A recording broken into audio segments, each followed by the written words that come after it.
এই 8 প্রকারের নারীদের ধ্বংস অনিবার্য। ধ্বংস হোক সেই সমস্ত নারী যারা নিজের স্বামীদের উপার্জনের উপর সন্তুষ্ট না।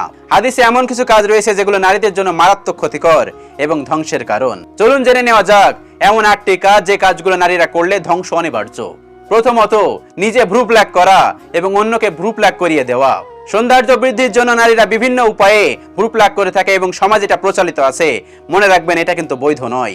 অনেকেই নিজেদের সৌন্দর্য বর্ধনের জন্য এই কাজটি করে থাকেন। মনে রাখবেন এই সমস্ত নারী কিন্তু নিঃসন্দেহে জাহান্নামে যাবেন। দ্বিতীয় কাজটি হলো সৌন্দর্য বর্ধনের জন্য নিজের মাথায় পরচুল লাগানো। নারীরা পরচুল ব্যবহার করতে পারে যদি সেটা সুতা, পশম, কাপড় ইত্যাদিতে তৈরি করা হয় যেগুলো চুলের সাদৃশ্য না হয়।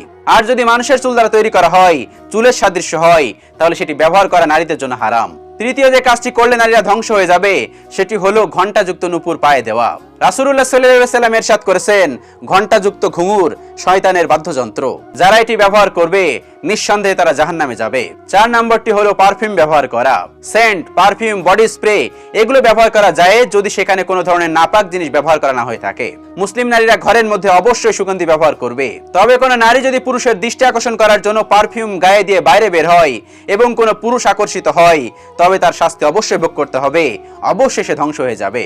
5 নম্বর কাজটি হলো শরীরের কোনো অংশে ট্যাটু আঁকা। হযরত ইবনে ওমর রাদিয়াল্লাহু থেকে বর্ণিত, হযরত মুহাম্মদ সাল্লাল্লাহু আলাইহি সাল্লাম ইরশাদ করেছেন, যে নারী গায়ে উল্কি বা ট্যাটু আঁকে তাদেরকে অভিশাপ দেন স্বয়ং রাসূলুল্লাহ সাল্লাল্লাহু আলাইহি সাল্লাম। 6 নম্বর হলো যে সকল নারী স্বামী রোজগারের উপর সন্তুষ্ট না সেই সকল নারী ধ্বংস হয়ে যায়। যে সকল নারী আছেন স্বামীদের রোজগারের উপর সন্তুষ্ট হবেন না সেই সমস্ত নারী ধ্বংসের দিকে ধাবিত হবে। 7 নম্বর কাজটি হলো মিথ্যা অপবাদ দেওয়া। আমাদের মধ্যে অনেক নারী আছেন যে সমস্ত নারী অন্য কোনো নারী সম্পর্কে না জেনেই মিথ্যা অপবাদ দিয়ে থাকেন। এই সমস্ত নারীরা অভিশপ্ত। এই যে মিথ্যা অপবাদ দেওয়ার কারণে পরকালে এই সমস্ত নারী ধ্বংস হয়ে যাবে।